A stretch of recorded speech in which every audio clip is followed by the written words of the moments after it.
யதார்த்த நாயகனாக இருப்பீங்க. ஏன்னா ஒரு படம் ஹிட்டானாலே பெரிய தளபதி, சின்ன தளபதி, சைடு தளபதி தெரியும். நீங்க ஒரு படம் நல்லா ஆர்டிஸ்டாகவும் வரீங்க, ஹீரோவும் நடிக்கிறீங்க. நீங்க பிறந்தநாள் நல்ல வாழ்த்துக்கள் போனா இன்னைக்கு மாதிரி நீங்க வாழ்க்கை முறை மகிழ்ச்சியா இருக்கணும். இந்த பொறுத்து விடுற கேள்வியெல்லாம் கேட்காம இருந்தா வாழ்த்துக்கிறேன்.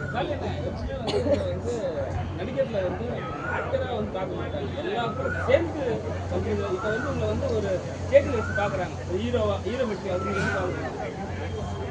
தெரியல, அதான் நீங்க தானே சொல்றீங்க. அப்படி வச்சு அவங்க பார்க்குறாங்க. பார்த்துட்டே இல்லையா, கேரவன்லாம் கொடுத்துருக்காங்களே, அதெல்லாம் இருக்கு. கண்டிப்பா இருக்கு. இந்த ஒரு படம் என்ன எல்லா இடத்துலையுமே என்ன சொல்றது, எனக்கு வாங்கி உள்ள வச்சுக்க முடியாத அளவுக்கு திணறடிக்கிற அளவுக்கு எனக்கு அன்பு கொடுக்குறாங்க.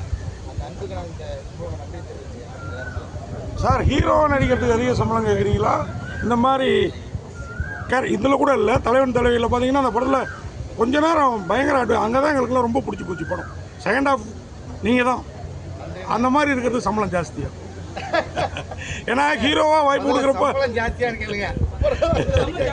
இன்னும் ஆகலை, இனிமேலாவது ஆகுமான்னு நீங்கள் தான் சொல்லணும். நீங்கள் தான் ஆகணும்.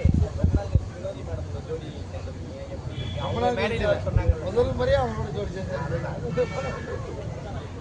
சார் எங்களுக்கு பிடிச்ச அவங்க வந்து எனக்கு அவங்க தேட்டர் நாடகமாக பண்ணிட்டு இருக்கும்போது இருந்து நாங்கள் ரொம்ப நல்ல அவங்க புதுப்படத்தில் இருக்கும்போது நான் அந்த அவங்க நிறைய படத்தில் நடிச்சிருக்கோம். ஆனால் காம்பினேஷனாக இல்லாமல் இருந்துச்சு. இந்த படத்தில் ஃபுல் அண்ட் ஃபுல் அவங்க எனக்கு ரொம்ப ஈஸியாக இருக்குது. ஸ்க்ரீனை வந்து ஷேர் பண்ணிக்கிறது ரொம்ப ஈஸியாக இருக்குது.